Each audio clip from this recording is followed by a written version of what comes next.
right, so Rick's about the morning show. We got the one and only Dr. MJ Collier on the phone. Dr. Collier, good morning. Good morning, Rickey Smiley and all the Rickey Smiley Morning Show listeners. We're here with your coronavirus update for today. Rickey, we are now up to 4.85 million cases and 160,000 deaths. We have been averaging over 1,000 deaths per day for the past 9 days. So once again, we're showing that this is real. This is a problem. This continues to grow. In the previous report, we talked about how obesity is affecting people's response and how people that are considered obese, and we're not talking about being majorly overweight. We're talking about a BMI greater than 35. Those individuals, that means most people, that same 20 to 30 pounds that most people need to lose. Those individuals are again at higher risk for worse disease, ICU admissions, etc. Well, the obesity researchers now are saying that people that are qualified as obese, that the vaccine may not work as well in them no matter who develops the vaccine. And I did not know this. This is new information for me as well, that vaccines that we currently have for hepatitis, flu, and even tetanus shots are less effective in individuals that are considered obese.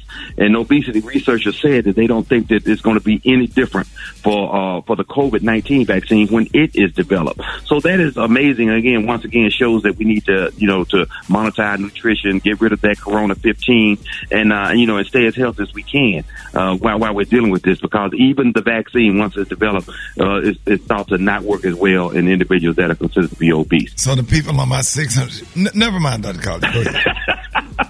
Dr. Nas, they can't stop eating.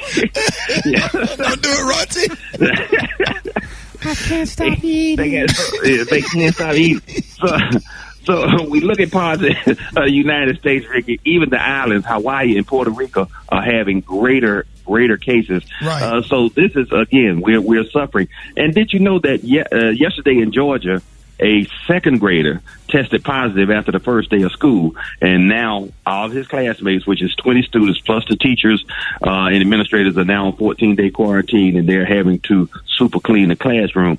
So this is, that's a good response, but that's what's going to happen as students return to school, because there will be cases that test positive. Well, now, I don't.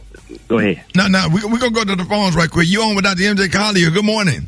Yes, my question to Dr. Collier would be, when someone has already tested positive for COVID and they have positive antibodies and they're over COVID, why are they still doing the rapid testing on individuals who have already tested positive and have antibodies?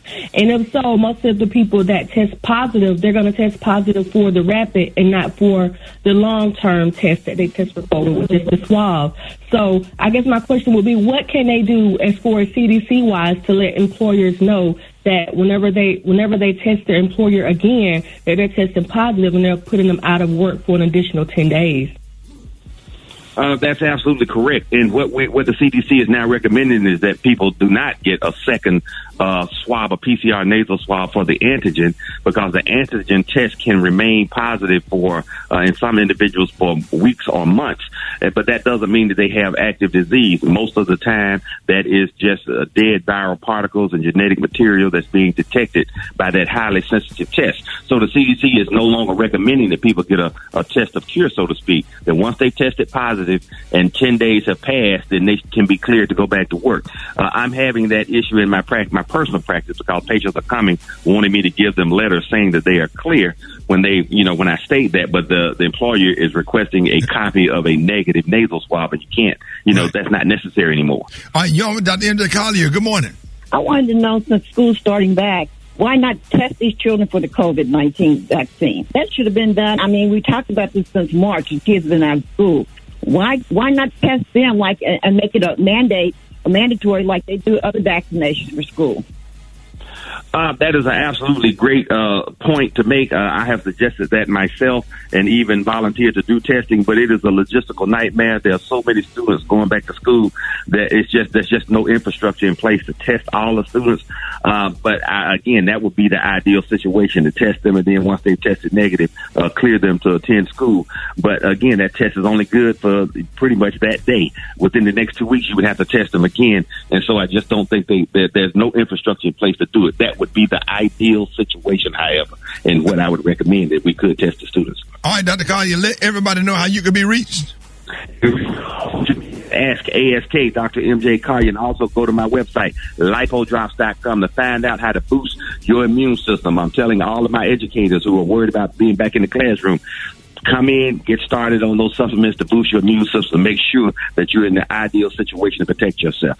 Thank you, Rickey Smiley. We will talk to you on Friday. That is disclaimer. These are what? These are the opinions of Dr. MJ Collier only, and not those of the Rickey Smiley Morning Show or its radio affiliate.